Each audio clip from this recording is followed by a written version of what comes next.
Ильми Сейтумерову всего 16 лет, но его работы полны глубины и любви к родной земле. Каждая из этих картин – это его чувство и вдохновение.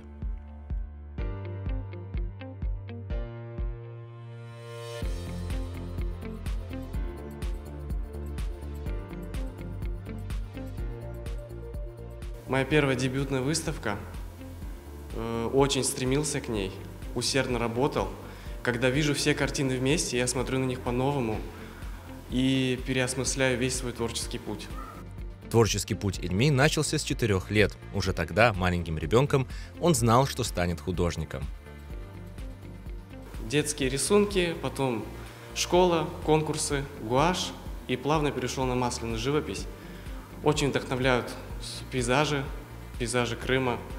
Одна из моих самых серьезных работ – это хан-сарай форматом 120 на 80 сантиметров. Она для меня экспериментальный формат, очень большой. Она для меня самая такая тяжелая работа. Работы художника удивляют и восхищают каждого, кто приходит на них посмотреть. Организаторы выставки говорят, что Ильми очень перспективный художник.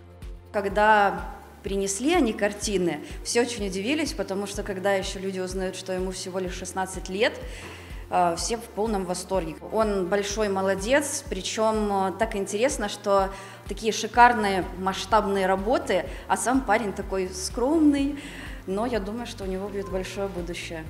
Да, наши двери всегда открыты. Основная цель нашей арт-резиденции – это раскрытие творческого потенциала молодых творцов.